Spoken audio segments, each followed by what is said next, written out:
So what happens in the body? And first of all, we have already seen a bit of an explanation of the chakra chart here. And what you will see here, let's just stop this for a moment. This is the central nervous system, yeah? The central nervous system, this is the spinal cord, this is the brain, and the limbic area of the brain is quite important because I will talk about it later, lies within the brain in the middle, and this is a center for motion and motivation. So this is the central nervous system. What you will see next is actually the autonomic nervous system, which is also depicted here. So this is the left and right sympathetic nervous system, and the middle channel corresponds to the parasympathetic nervous system. And the spiritual energy we have inside when we meditate actually passes through all these nerve plexuses. So this is the solar plexus, this is the cervical plexus, and it enters the limbic area of the brain. And when it enters the limbic area of the brain, we become thoughtless. All these different chakras, they correspond to the nerve plexuses and to the endocrine system. So, the sympathetic nervous system and the parasympathetic nervous system are very important, and they need to be in balance. So in daily life, you're either in this what is called the fight or flight mode, you activate the right or the left sympathetic nervous system. One is important for action, one is important for inhibition.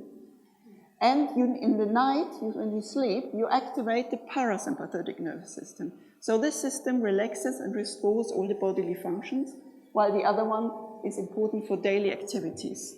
Now they have to be in balance. So if you think you can survive with 4 hours of sleep a day, then you're sadly mistaken. You pay later with your health for this habit, because it is important that your body gets restored.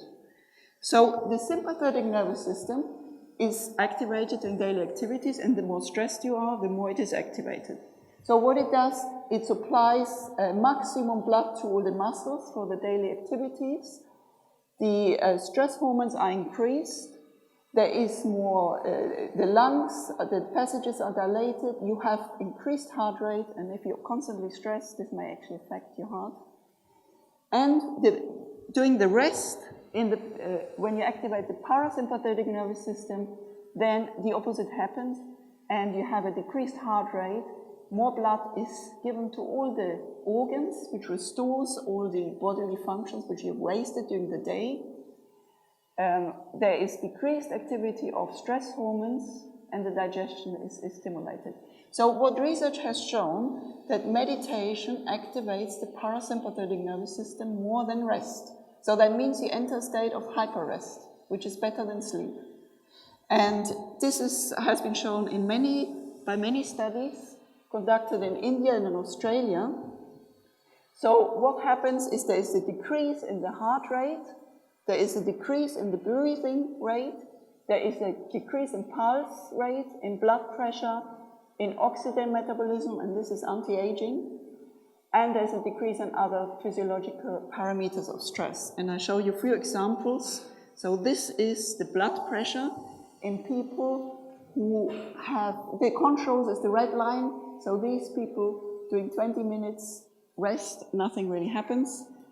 These are people who have meditated for 4 weeks. So after 20 minutes of meditation only, the blood pressure goes down.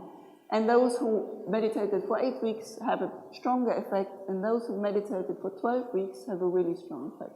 So in other words, if you have high blood pressure, you can reduce it by meditation.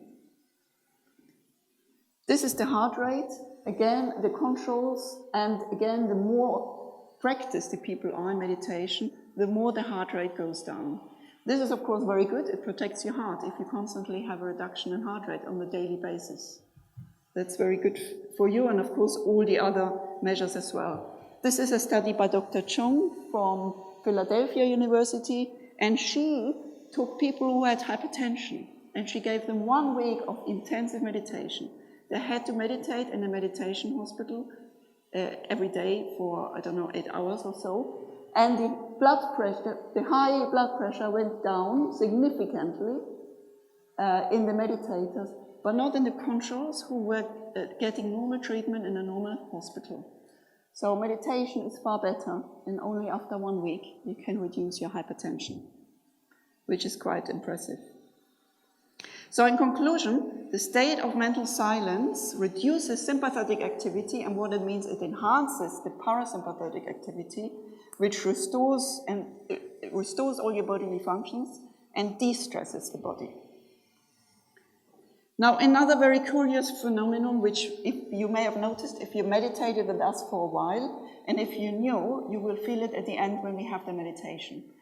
When you achieve the state of mental silence, you feel a cool breeze on the hands and on top of the fontanelle area. And the fontanelle is called fontanelle because it comes out like a fountain.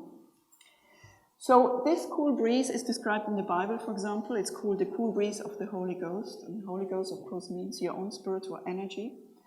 And studies have actually shown that this isn't just something you imagine. Because sometimes people say, when we ask you, do you feel cool breeze? You know, they think they have to say yes to please you, or they think you're sort of suggesting it, and that's why they feel it.